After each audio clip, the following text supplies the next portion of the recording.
મોટો દીકરો બરાબર કામ નથી કરતો, નાના ને પૂરતું ભાન, એ તો પરાધીન છે.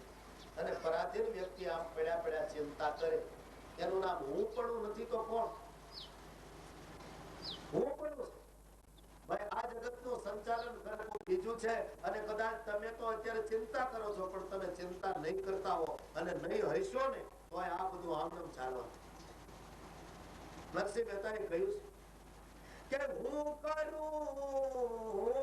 કરું એ જ અજ્ઞાનતા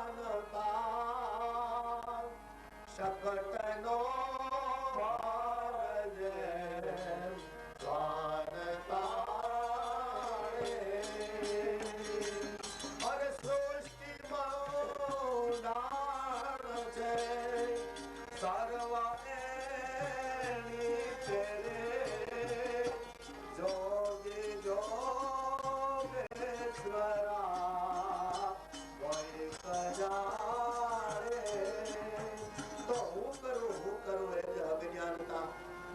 પરાધીન બનેલો, પોતાનાથી કાંઈ થઈ શકતું નથી તો બધું છોડી દેવું.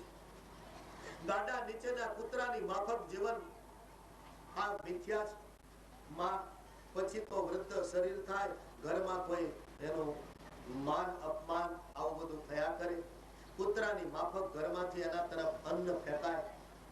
અને હવે તો આદિ વ્યાધિ ઉપાધિ, અને એમાં જયારે મરણ આવે ને ત્યારે 3 પ્રકારના દોષમાંથી એકાદો જે દોષ છે એનો પ્રકોપ થાય. વાત, પિત્ત અને કફ. આ વ્યાધિ એકાદી વ્યાધિ વધી જાય, કા વા, કા પિત્ત અને કા કફ. તો એની બદલ આ શરીર દૃશ્ય થવા માંડે.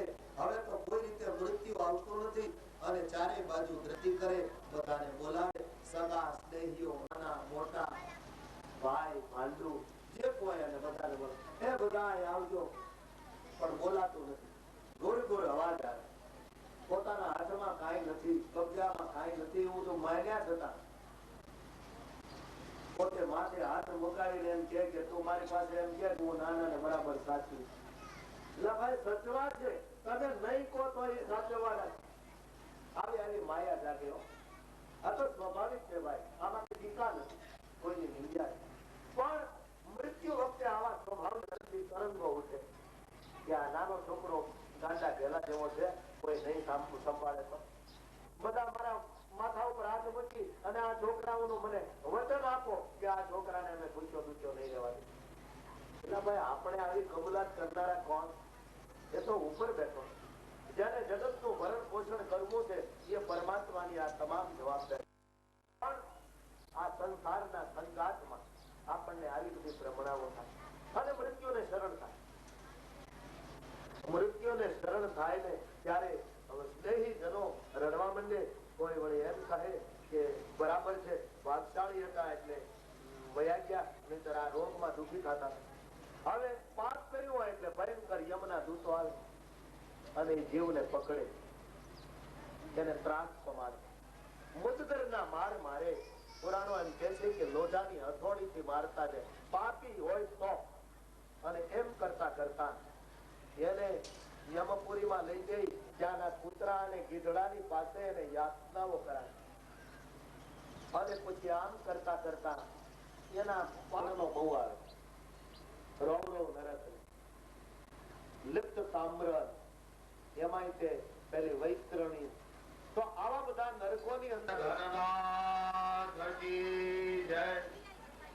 શ્યામ સુંદર શ્રી યમુને મહારાણી કી જય, શ્રી વલ્લભાધીશ કી જય, સદગુરુ દેવ કી જય.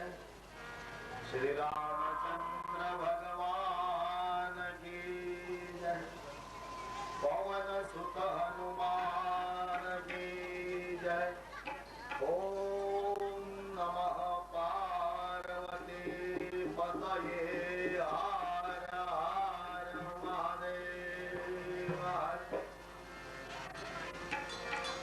વસુદેવં સુતં દેવં પંચચાનુરમર્દનં દેવકી પરમાનંદં શ્રી કૃષ્ણ વંદે જગદ્ગુરુ.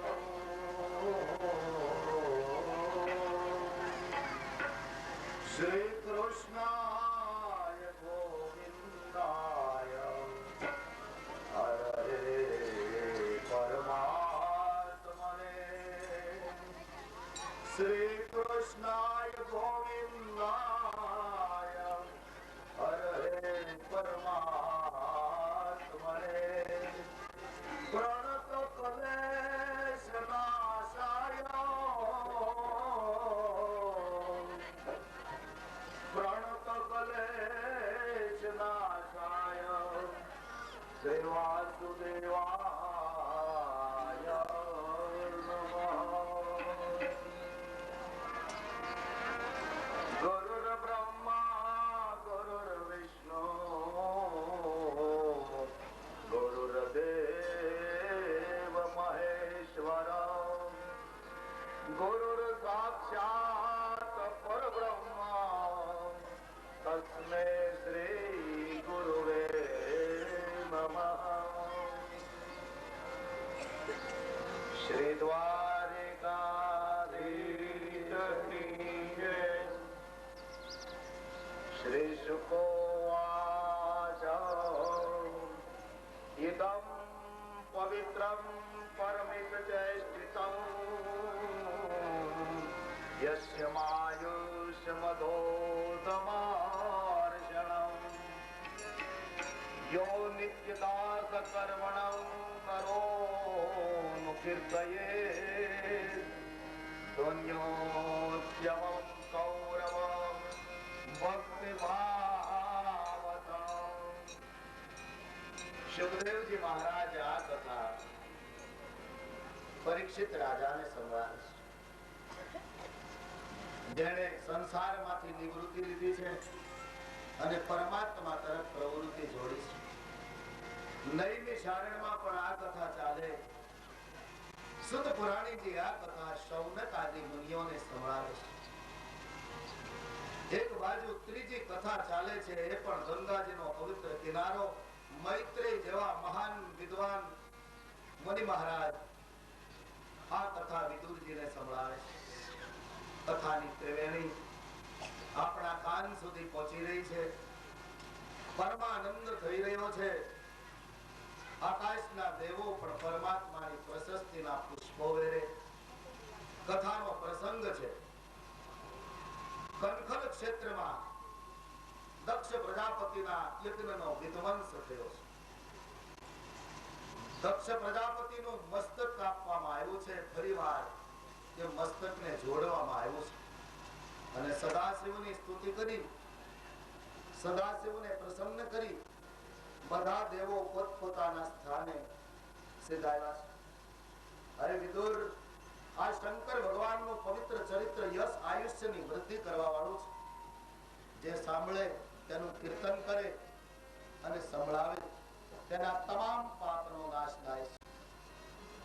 હે વિદુર, સનકાદી, નારદ, ભૃગુ, હંસ, અરુણ, ઇતિ જેટલા યક્ષના જે પુત્રો હતા એ નૈષ્ઠિક બ્રહ્મચારી રહ્યા છે. તેણે ગ્રસ્તાશ્રમ કર્યો નથી. બ્રહ્માના પીઠ ભાગમાંથી થયેલો હવે અધર્મનો વંશ છે.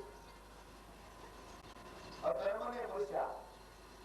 એની સ્ત્રીથી ગંભને માયા થયા, જેને નિરૂપી લઈ ગયા.